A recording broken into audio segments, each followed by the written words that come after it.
I never imagined that my life could change in a single night. It all started at that party where everything seemed so ordinary. I had come to distract myself, to forget for just a few hours about my solitude and the endless routine. The party was lively laughter, glasses filled with wine, endless conversations about everything and nothing. And just as I was thinking of leaving, I noticed him. His name was Thomas. We accidentally bumped into each other by the drinks table when I was trying to pour myself a bit more wine. He turned around and his eyes met mine, deep, intense, as if he was trying to peer straight into my soul. In that moment, something inside me shifted. It lasted only a second, but I already knew I wouldn't be able to remain indifferent. We started talking, first about trivial things, the usual polite exchanges, but the conversation quickly deepened. His voice was warm and confident, and I found myself captivated by his calm demeanor. We laughed, sharing stories from our pasts, and I suddenly realized that I hadn't felt so alive in a very long time. "I haven't met someone who listens so sincerely," he said, leaning closer to me. My heart skipped a beat when his hand accidentally brushed against mine. It was unintentional, but I felt as if time stood still in that instant. He was married. I found out from mutual acquaintances who gossiped about his perfect family. I should have stepped away immediately, forgotten that evening, but I couldn't. That accidental touch had left a mark on me, one that I couldn't erase. And when we said goodbye, exchanging nothing more than a light, almost shy kiss on the cheek, I already knew I would do anything to see him again. From that point, everything was like a haze. We started texting each other. At first, innocent messages that turned into long exchanges deep into the night, when the world was quiet, and no one could overhear us. I knew this was wrong, that it was a trap that would only bring pain, but I was already unable to stop.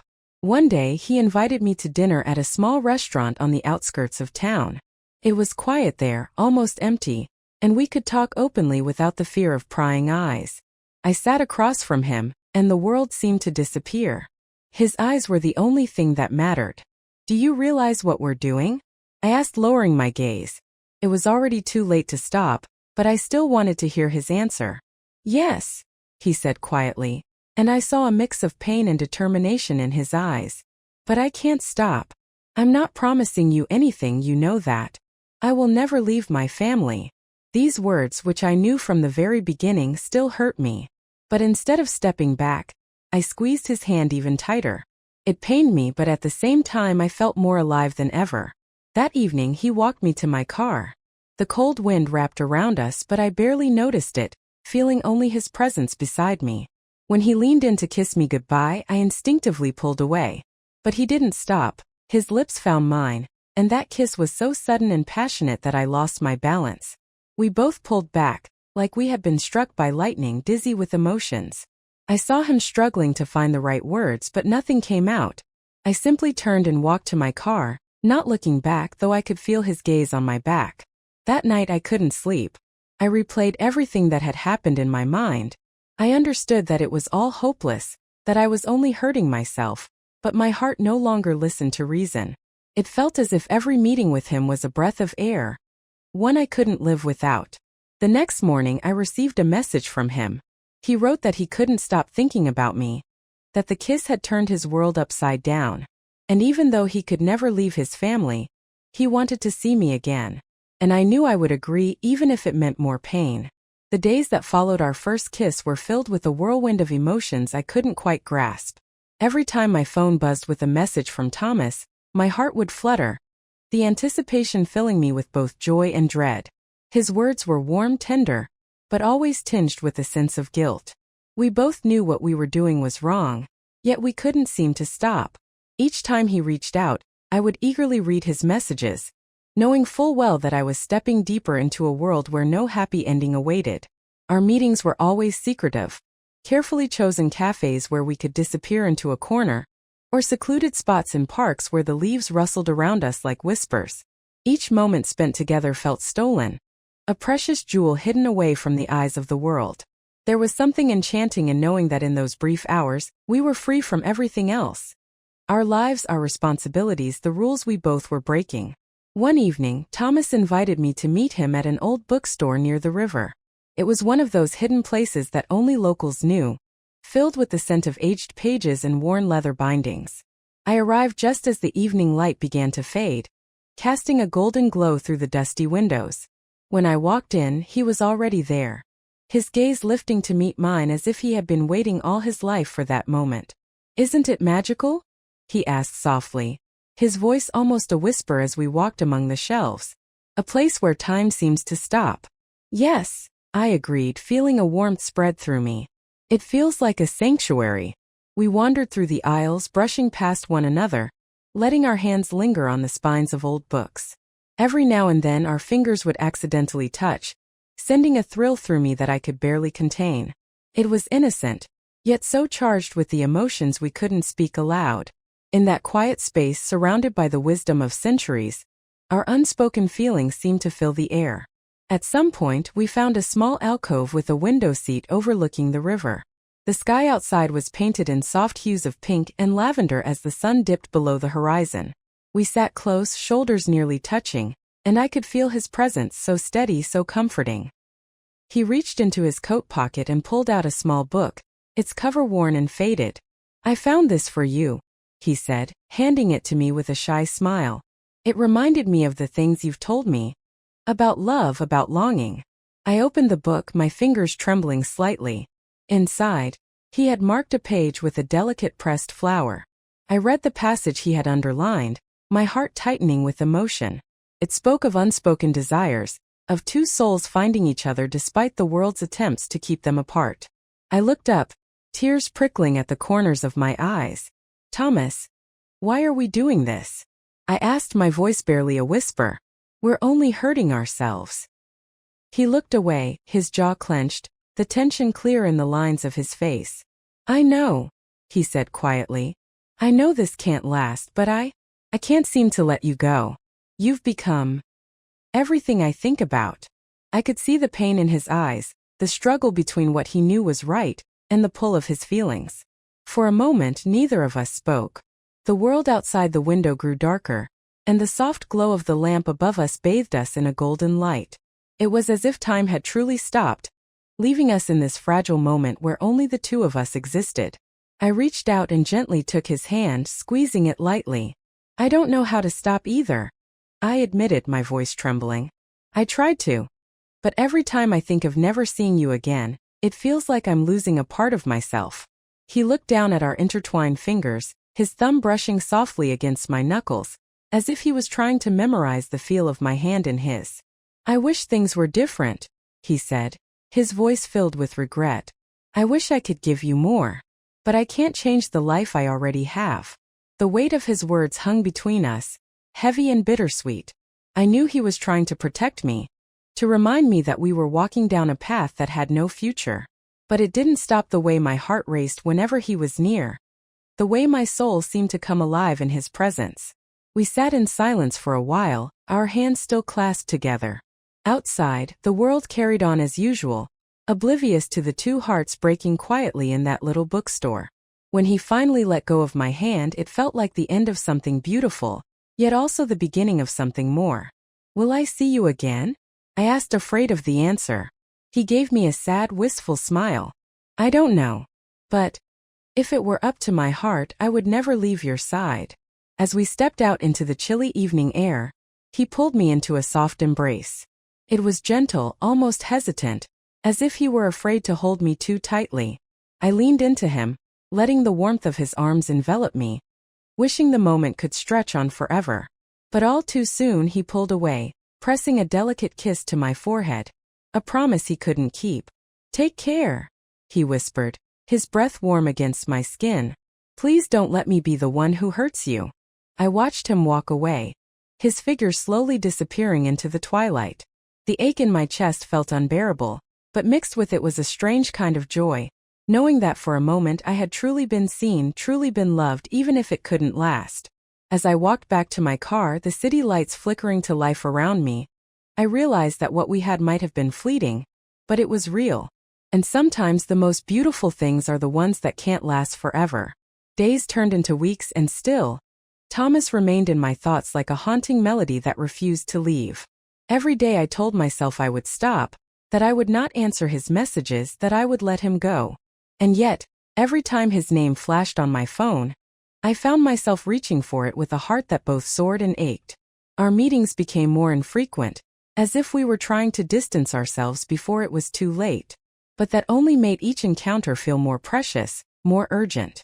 We would steal moments in crowded streets, a fleeting touch of hands as we walked past each other, a hurried embrace in a quiet alley where no one would see. It was like living in a dream that could vanish at any moment. One rainy afternoon, Thomas asked me to meet him at a small art gallery tucked away on a side street. The sky was a muted shade of gray, the kind of day that begged you to stay inside, wrapped in the comfort of warmth and familiarity. But I couldn't resist him. The thought of seeing him again was enough to make me brave the drizzle that soaked through my coat. When I arrived, the gallery was nearly empty. Soft music played in the background, the melodies echoing gently against the high ceilings. The walls were lined with paintings, impressionist swirls of color that blurred into one another like the way my life seemed to blur around Thomas. I spotted him at the far end, standing before a canvas, his hands in his pockets. He looked lost in thought, his gaze intense as he studied the artwork. "Hey," I said softly, not wanting to disturb the quiet around us. He turned, and when he saw me, a smile softened his features, chasing away the tension in his eyes. "You came," he murmured as if he had doubted I would. "Of course I did," I replied, trying to sound confident, though my heart was pounding. "You asked." He looked at me for a long moment, his expression unreadable. Then, with a gentle gesture, he took my hand, guiding me further into the gallery. We wandered through the space side by side, barely speaking. There was something comforting about being surrounded by art that had captured the emotions of others, as if we could hide our own feelings among the brushstrokes and colors. Finally, we stopped before a painting of a couple embracing by the sea, their figures blurred as if they were being swept away by the waves. Thomas stood close beside me, so close I could feel the warmth radiating from him. "It reminds me of us," he said quietly, his voice tinged with a sadness that I couldn't quite place. "Always caught between wanting to be together and knowing we're drifting apart." I turned to look at him, my breath catching at the vulnerability in his eyes. "Why do you always speak as if this is the end?" I whispered. "We still have this moment. We still have each other, even if it's just for now." Thomas closed his eyes briefly, as if trying to shut out the reality we both knew but refused to name. "Because," he said, his voice barely more than a whisper, "I'm afraid of what will happen when we have to say goodbye for good." A heavy silence settled between us, filled only by the distant sound of rain tapping against the windows. I wanted to tell him that we could find a way, that maybe there was a future for us somewhere beyond the barriers he was so afraid to cross. But the words wouldn't come. Deep down, I knew that for all his longing, he was tied to a life that couldn't include me. And yet I couldn't stop hoping that maybe, just maybe, he would change his mind. He turned to me, his expression softening as he reached for my hand once more. "Let's go," he said suddenly, his eyes brightening with an idea. "There's a place I want to show you." We slipped out of the gallery and into the drizzle that had now softened into a gentle mist. He led me through winding streets, the city seeming to blur around us until we reached a small hidden park. It was quiet here, with only the sound of leaves rustling in the breeze and the distant hum of traffic. In the center was an old fountain, its water glistening like silver in the fading light. "It's beautiful," I whispered, looking around, trying to take in the serenity of this place I never knew existed. Thomas nodded, but his eyes weren't on the park. They were on me. "I've been coming here for years," he confessed. "Whenever I needed to think. Whenever I felt lost. And lately, all I've been thinking about is you." My heart clenched at his words, a mix of joy and pain. I turned to face him, searching his eyes for some sign that this was more than just a temporary affair. "Thomas, I don't know how much longer I can do this," I admitted, my voice trembling. "Every time we say goodbye, it feels like a piece of me breaks." He reached up, gently brushing a strand of wet hair from my face. "I know," he said softly, his voice thick with emotion. "I know I've been selfish. I know this is hurting you. But every time I try to pull away, I just can't." He leaned in, pressing his forehead against mine, his breath warm against my cheek. The rain fell softly around us, a gentle curtain that separated us from the rest of the world. I closed my eyes, savoring the feel of him close, the way his presence seemed to fill all the empty spaces inside me. Then don't pull away, I whispered, barely daring to breathe. Stay. Just for tonight. Let's not think about tomorrow. Thomas exhaled, a shuddering breath that seemed to carry all his fears and doubts. For a moment it felt like the entire world had stilled, like we were the only two people left in existence. Then ever so gently he kissed me. It was soft, tentative, a promise that he wished he could keep. I could taste the rain on his lips, could feel the desperation and longing in the way he held me, as if he was trying to capture a moment that was already slipping away.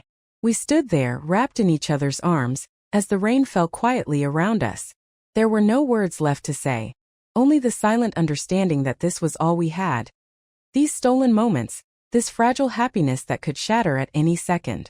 When we finally pulled away, the sky had darkened, the city lights beginning to twinkle in the distance. He brushed his fingers over my cheek, his eyes searching mine as if trying to memorize everything about me. I don't know what comes next, he said softly, his voice almost breaking. But I want you to know that meeting you has changed everything for me. I reached for his hand, squeezing it tightly. And you've changed everything for me too, I whispered. Even if it's just for a little while.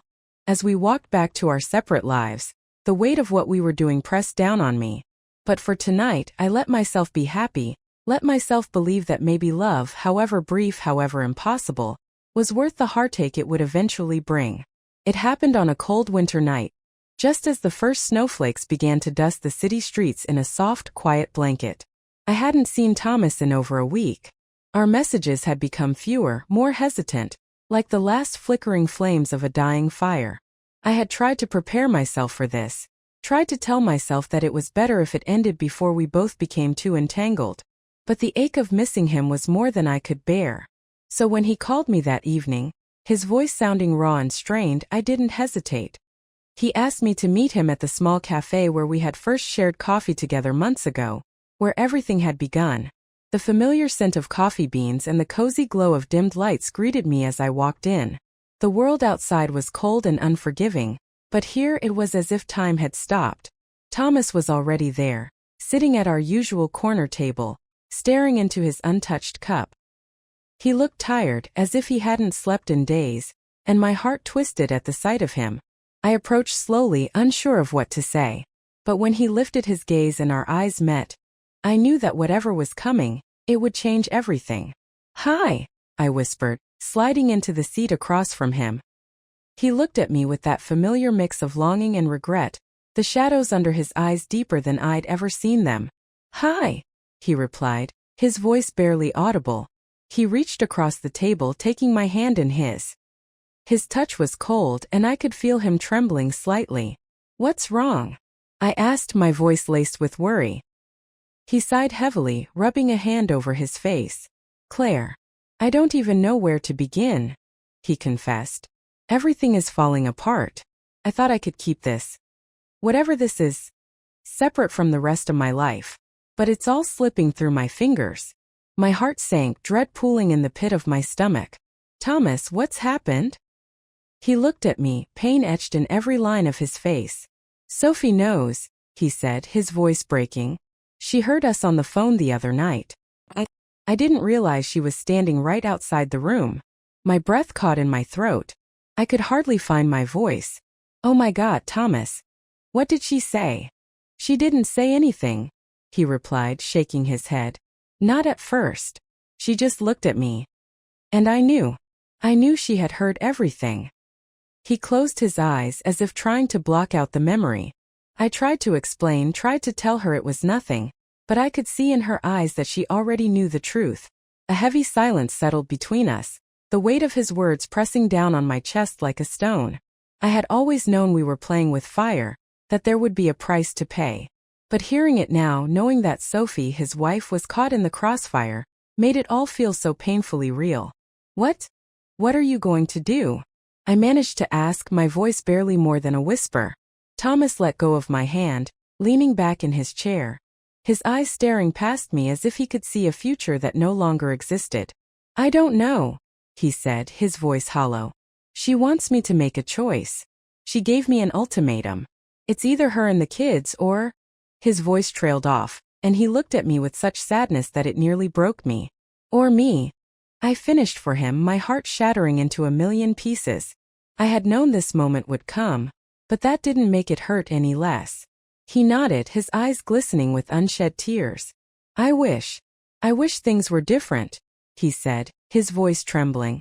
But I can't destroy my family, Claire. I can't be the man who walks away from his children. They're innocent in all of this. I wanted to tell him that I understood, that I respected his decision. But the words wouldn't come. All I could feel was the overwhelming pain of losing him, the man who had become my world, even if only for a little while. I looked down at my hands, fighting back the tears that threatened to spill over. I don't want to make things harder for you. I whispered, my voice barely steady. I've always known that you could never truly be mine. He reached across the table again, this time cupping my cheek, his thumb brushing away a tear that had escaped. Claire, you've given me something I can't even put into words, he said softly. You've made me feel alive in ways I didn't think were possible. But I have to let you go. For their sake. For mine. I closed my eyes, leaning into his touch one last time, letting myself memorize the feel of his hand against my skin. I know, I whispered, my voice cracking. I know you have to. We sat there in silence, the world outside moving on without us, the snow falling softly against the windows. This was it. This was goodbye. There would be no more stolen moments, no more whispered conversations in the dark. He stood up and I followed, our hands still clinging to one another like we were afraid to let go. He leaned in and kissed my forehead, a soft, lingering kiss that felt like a farewell. I closed my eyes, letting the warmth of his lips soothe the ache in my heart, knowing it was the last time I would feel it. Goodbye, Claire, he whispered, his voice breaking. I'm so sorry. Goodbye, Thomas, I replied, barely able to get the words out. Take care of yourself. He turned and walked out into the cold, the door closing behind him with a soft chime. I watched him go, my heart shattering with every step he took. The snow fell heavier now, erasing his footprints almost as quickly as he made them, as if the world was eager to forget that he had ever been here. I stayed there long after he left, staring out into the snow-covered street, trying to imagine a future without him. But all I could feel was the emptiness where he had been. A hollow ache that would take a long time to heal. In time the pain would fade. I would move on. I would learn to live again. But I knew that a part of me would always belong to that impossible love, the one that had slipped through my fingers like sand. As I stepped out into the snow, the cold air stinging my cheeks, I took a deep breath and walked away from the place where we had shared our last moments. I knew that somewhere Thomas was doing the same, and though we were now strangers once more, bound by memories and regrets, I knew that we had changed each other forever. Sometimes love is not enough, but for a little while it had been everything.